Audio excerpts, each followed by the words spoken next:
বিসমিল্লাহির রহমানির রহিম। আজকে একটু বসতে হবে, কথা বলতে হবে। আর ক্যামেরা যাদের কাছে আছে সকলকে আমি অনুরোধ করবো, প্লিজ ক্যামেরাটা বন্ধ করে দেন 5 মিনিটের জন্য, প্লিজ বন্ধ করে দেন প্লিজ। এবার আপনারা সরেন এখান থেকে, ক্যামেরা বন্ধ সব, সবাই সব চলে আসেন, সবাই সামনে যান। বিসমিল্লাহির রহমানির রহিম।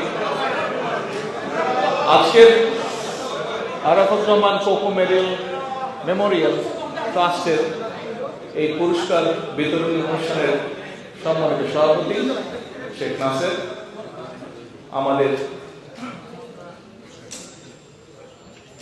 এই অনুষ্ঠান এই কমিটির সকল সদস্যবৃন্দ, আমার সামনে উপস্থিত সকল আজকের এই অনুষ্ঠানের অতিথিবৃন্দ, স্পেশালি খেলোয়াড়বৃন্দ, আসসালামু আলাইকুম। প্রথমেই আমি ধন্যবাদ জানাচ্ছি, একান্তভাবে ধন্যবাদ জানাচ্ছি সেই মানুষগুলোকে,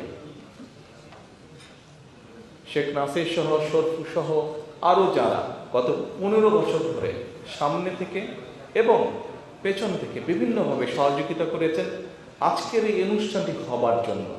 গত 10 বছর ধরে যারা বিভিন্নভাবে সহযোগিতা করেছেন এই মানুষগুলোকে আজকের এই অনুষ্ঠানটি অনুষ্ঠিত হবার জন্য, তাদের প্রত্যেককে আমি একান্তভাবে ধন্যবাদ জানাচ্ছি। আমার পরিবারের পক্ষ থেকে।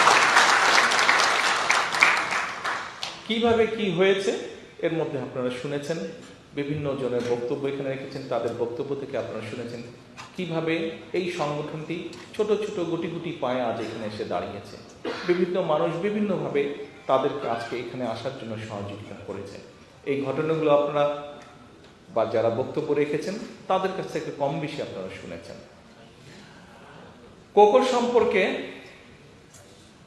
বড় ভাই হিসাবে আমি একটাই কথা বলবো যে একজন বড় ভাই তার ছোট ভাই সম্পর্কে গর্ব করার মতন কম বেশি যা থাকে সবগুলোই আমার ছোট ভাই কোকোর ভিতরে ছিল।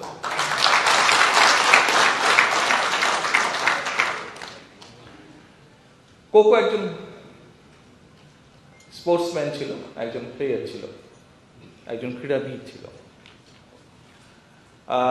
আমি রাজনীতিতে সম্পৃক্ত হয়েছি, আমি একজন রাজনৈতিক কর্মী।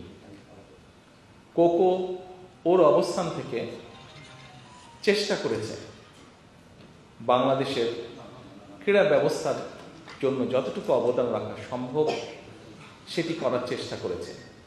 কি কি করেছে, কতটুকু করতে পেরেছে, এটি যারা বাংলাদেশে খেলেন, খেলোয়াড় আছেন তারা বলেছেন, তারা আগেও বলেছেন, আজকেও বলেছেন, অনেকে ভবিষ্যতেও তারা বলবেন।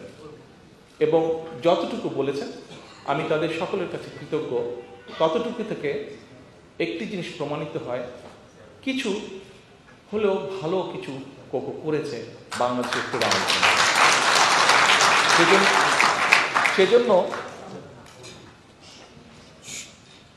সেজন্য বড় ভাই হিসাবে আমি অত্যন্ত গর্ববোধ করি। এখন আমি একদম, যেহেতু আমি একটু আগেই বলেছি আমি একজন রাজনৈতিক কর্মী, স্বাভাবিক রাজনৈতিক কর্মী হিসাবে আমি পুরো বিষয়টাকে ভিন্নভাবে একটু দেখি।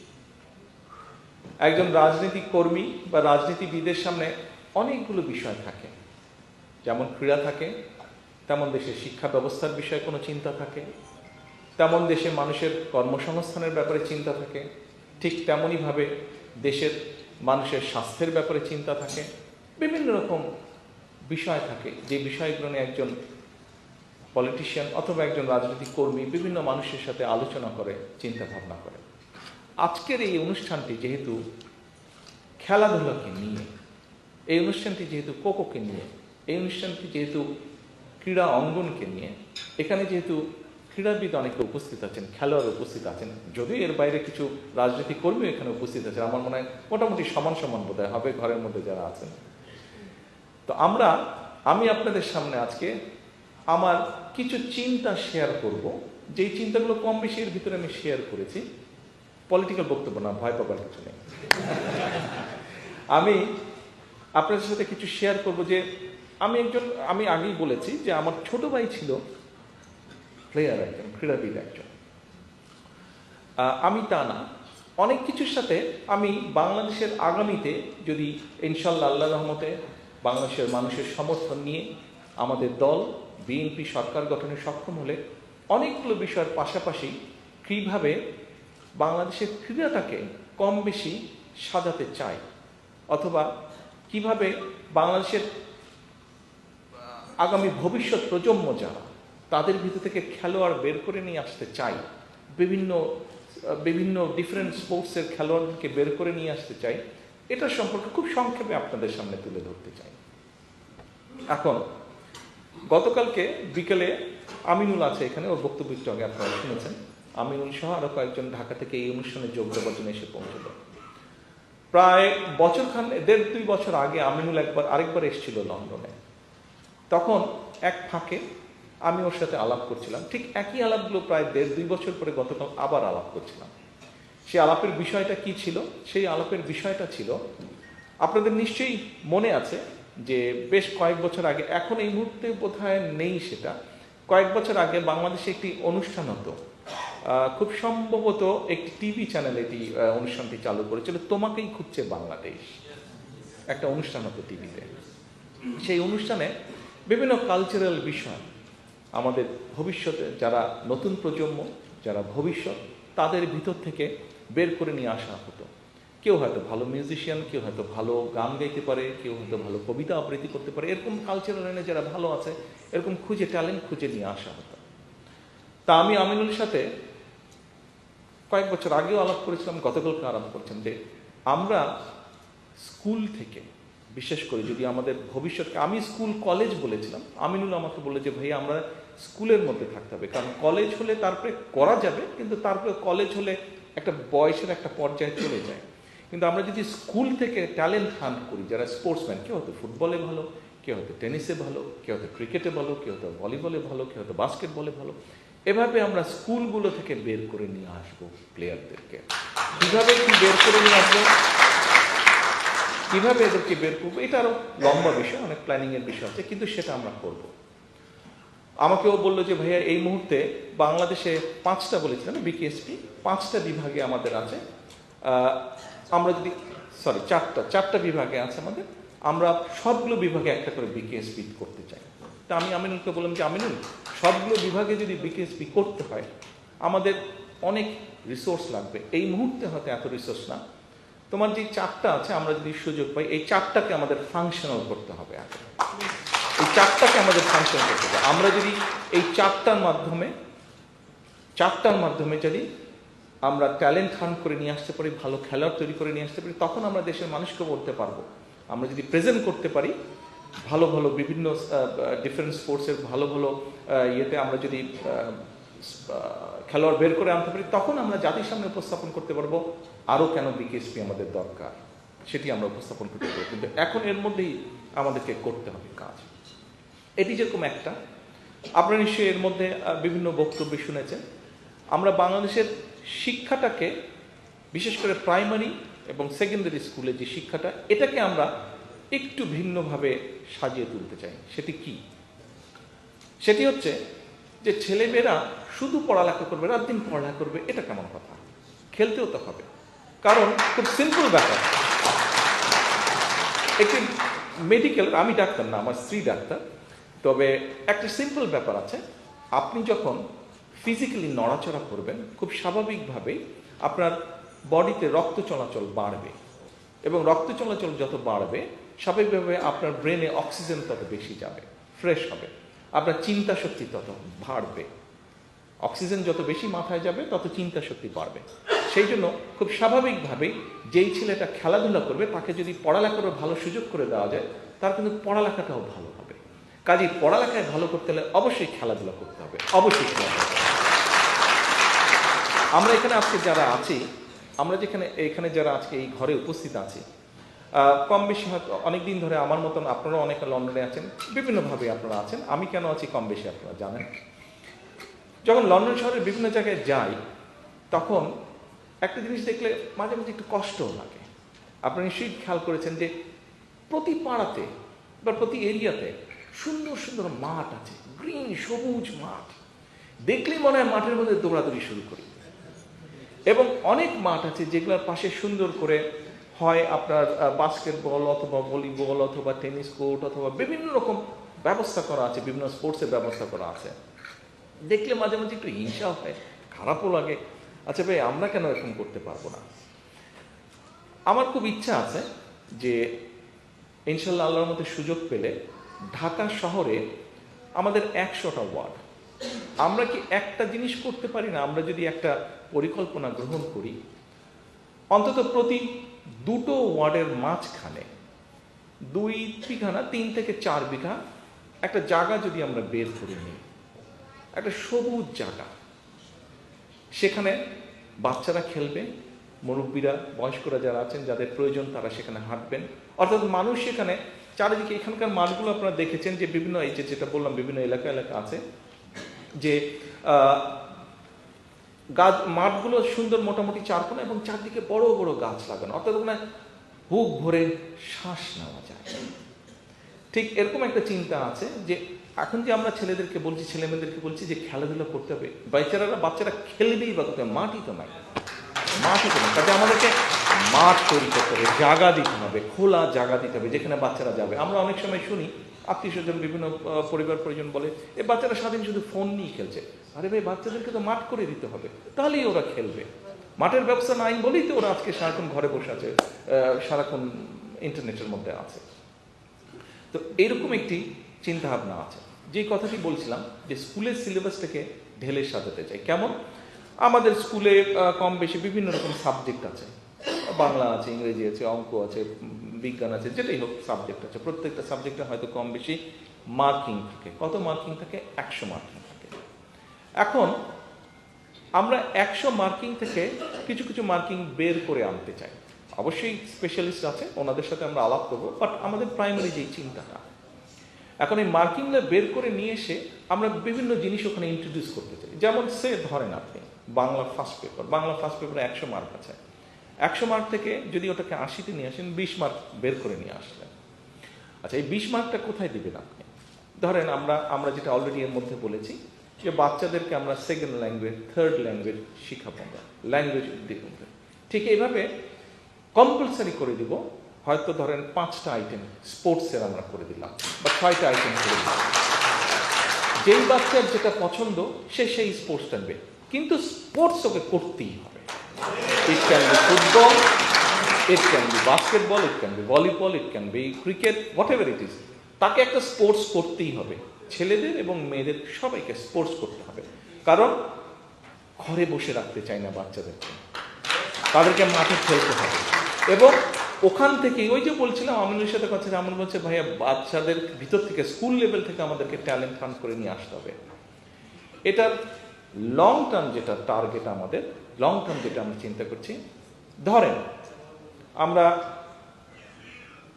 তত্ত্বাবধায়ক সরকারের কাছে ডিমান্ড করেছি ডিসেম্বরের মধ্যে নির্বাচন দিতে হবে। দেশের মানুষ নির্বাচন চাই। যে নির্বাচনের জন্য গত 15 বছর আমরা আন্দোলন সংগ্রাম করি, যে নির্বাচনের জন্য আমরা যারা বিএনপি করি, এখানে আমাদের বহু নেতাকর্মী সহকর্মীকে আমরা হারিয়েছি, গুম খুনের শিকার হয়েছে। এই যে আমাদের এখানে খোকন বসেছে, ওই গুম ছিল 6 মাস গুম ছিল, ওর মধ্যে এরকম বহু সহকর্মী আছে আমাদের।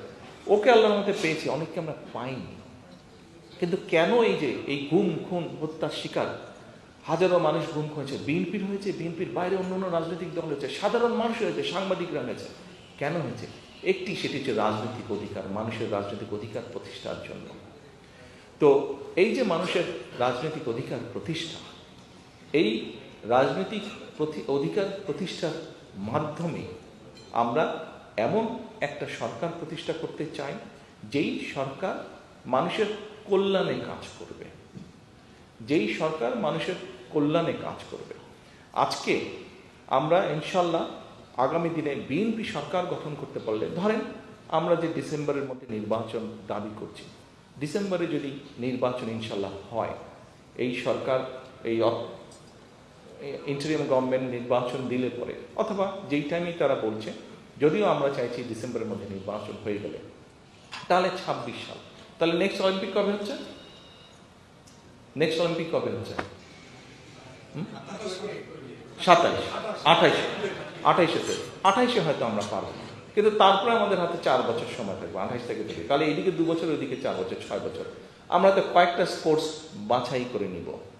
এই কয়েকটা স্পোর্টসে নেক্সট 6 বছর আমরা এমফেসাইজ দেবো, সব রকমভাবে আমরা করবো, যাতে কিছুটা কিছু ওখান থেকে আমরা বের করে আনতে পারি। আরও এরকম ইন্টারন্যাশনাল যেগুলা গেম আছে সেগুলাকে আমরা টার্গেট করব। টার্গেট করার মাধ্যমে আমরা যাদেরকে বেছে বের করে নিয়ে আসবো, ওই যে স্কুল লেভেল থেকে বিভিন্নভাবে বিভিন্ন জেলা থানা সব জায়গা থেকে যাদেরকে বের করে নিয়ে আসবো, 6 বছর, নেক্সট 6 বছর এদের পিছিয়ে সব রকমের ব্যবস্থা আমরা করব। তাদের কাজ একটাই হবে, সারাদিন খেলা খেলা অ্যান্ড খেলা। অর্থাৎ ওদেরকে দেশের জন্য একটা সুনাম বয়ে নিয়ে আসতে হবে। এবং যেহেতু তারা দেশের জন্য সুনাম বয়ে নিয়ে আসবে, সেই জন্য দেশের এবং বিশেষ করে একটা সেই সময় যে সরকারটা থাকবে, সেই সরকারের দায়িত্ব হচ্ছে ওদের সব রকমের দেখভাল করতে হবে। ওদেরকে যাতে, যেমন কিছুদিন আগের ঘটনা, এটি নিয়ে গতকালকে আমরা আলাপ করছিলাম। ওয়েট লিফটিংয়ের প্রতিযোগিতা হচ্ছিল বাংলাদেশে। তো ওয়েট লিফটিংয়ে যে মানুষটি জিতেছিল তাকে সেই ইনস্টিটিউশন একটা গিফট দিয়েছে। গিফটটা হচ্ছে একটা ব্লেন্ডার দিয়েছে, মানে সেই ব্লেন্ডিংয়ের মধ্যে জুস বানিয়ে খাবে যাতে আরও ইয়ে হয়। কিন্তু স্বাভাবিকভাবে যেই মানুষটা কষ্ট করে 3 বছর প্রিপারেশন নিয়ে ওই জায়গায় এসছে এবং জিতেছে, বাস্তবতা যেটা বিচার সেটা হচ্ছে যে তাকে তো ওটার পাশাপাশি কাজও করতে হয়েছে। অর্থাৎ তার ফ্যামিলি নিশ্চয়ই আছে, সেই ফ্যামিলিটাকে চালানোর জন্য তাকে তো নিশ্চয়ই কাজ করতে হয়েছে, যেখান থেকে তার ইনকাম আসবে। কিন্তু আমরা যদি এই ব্যবস্থাটা করতে পারি যে ঠিক আছে, ও 3 বছর, 4 বছর, 5 বছর এই যে ও ট্রেনিংটা করবে, এই যে কম্পিটিশনের জন্য রেডি হবে, এই 3 বছর হোক, 4 বছর হোক, 5 বছর হোক, এই সময় যা তার যেই ফাইন্যান্সিয়াল সাপোর্টটা দরকার সেটি রাষ্ট্র তাকে দিবে। সেটি ওয়েট লিফটিংয়ের ক্ষেত্রে হতে পারে, সেটি ক্রিকেটের ক্ষেত্রে হতে পারে, সেটি ফুটবলের ক্ষেত্রে, অর্থাৎ আমরা যাদেরকে বাছাই করে নেব যারা দেশকে রিপ্রেজেন্ট করবে ইন্টারন্যাশনাল এরিনাতে, যারা দেশকে রিপ্রেজেন্ট করবে, তাদের সকল দায় দায়িত্ব রাষ্ট্র নেবে, একটা সার্টেন টাইম পর্যন্ত রাষ্ট্র নেবে। এই হচ্ছে মোটামুটিভাবে ক্রীড়া নিয়ে, খেলা নিয়ে, ক্রীড়া জগৎ নিয়ে আমাদের দল বিএনপি আমাদের ভবিষ্যৎ চিন্তা ভাবনা। আমরা চাই, এখন যেরকম বাংলাদেশকে অনেক মানুষ চিনে বিদেশে, সারা পৃথিবীতে। কিভাবে চিনে? ক্রিকেটের কথা বললেই বাংলাদেশকে চিনে। আমরা তো আশা করতে পারি, আমরা তো চিন্তা করতে পারি, আমরা তো প্ল্যান করতে পারি, ঠিক আছে ক্রিকেট দিয়ে বাংলাদেশ চিনছে, এটাকে আমরা এগিয়ে নিয়ে যাবো ইনশাল্লাহ। ভলিবল হোক, বাস্কেটবল হোক, অন্য যে কোনো স্পোর্টস হোক, সাইকেলিং হোক, রেসলিং হোক, ওগুলো দিয়েও বাংলাদেশকে চিনবে। শুধু একটা দিয়ে চিনবে কেন, আরো অনেক কিছু দিয়ে বাংলাদেশকে চিনবে। কাজেই ওইরকম একটা কিছু আমরা করতে চাই। কতটুকু পারবো জানি না, বাট আমি মনে করি আমরা যদি পরিকল্পনা নিয়ে আমরা যদি নেমে পড়ি কাজে, আমরা যদি চেষ্টা করি, 100% না হলেও 60%, 70% তো নিশ্চয়ই ইনশাল্লাহ পারবো। কেন পারবো? কাজেই আসুন, আমরা আন্দোলন করেছি, আমরা সংগ্রাম করেছি। বাংলাদেশের বহু মানুষ, রাজনৈতিক হোক অরাজনৈতিক হোক, বহু মানুষ তাদের জীবনটা পর্যন্ত দিয়ে দিয়েছে। কেন দিয়েছে? রাজনৈতিক অধিকার প্রতিষ্ঠার জন্য দিয়েছে। একটি দেশে মানুষ স্বাভাবিকভাবে যা যা প্রত্যাশা করে সেই বিষয়গুলো যাতে দেশে সংগঠিত হয়, তার জন্য জীবন দিয়েছে। যে মানুষগুলো জীবন দিয়েছে, যারা চলে গিয়েছে আমাদেরকে ছেড়ে, আসুন আমরা আন্দোলন করেছি, সংগ্রাম করেছি, এখন হচ্ছে দেশ গড়ার পালা। সামনে আমাদের সেই সুযোগটা। আজকে আপনারা যারা এই ঘরে আছেন, যারা এই ঘরে নেই, দেখতে পাবেন, প্রত্যেকের কাছে আমার আহ্বান, প্রত্যেকের কাছে আমার অনুরোধ, আমরা আন্দোলন করেছি, সংগ্রাম করেছি, আমরা একটি জায়গায় এসে দাঁড়িয়েছি। সামনের সময়টি হচ্ছে সকলে মিলে কাঁধে কাঁধ রেখে দেশটাকে গড়তে হবে। আসুন, আমাদের মধ্যে বিভিন্ন বিষয়ে মত পার্থক্য থাকতেই পারে, থাকাটাই স্বাভাবিক, গণতন্ত্রে সেটাই স্বাভাবিক। কিন্তু দেশের ক্রীড়াঙ্গনকে আন্তর্জাতিক স্থানে নিয়ে যাওয়া, দেশের মানুষকে নিরাপত্তা দেওয়া, দেশের বেকারদের কর্মসংস্থান করা, দেশে আইনের শাসন প্রতিষ্ঠা করা, এরকম যে বিষয়গুলো, এটাতে নিশ্চয়ই কারো দ্বিমত থাকবে না। কাজেই এই কাজগুলোকে, এরকম আরো কাজ আছে, দেশের মানুষের স্বাস্থ্যের সকলের জন্য মিনিমাম একটা স্বাস্থ্যের ব্যবস্থা করা, এটাতে কারো দ্বিমত থাকবে না।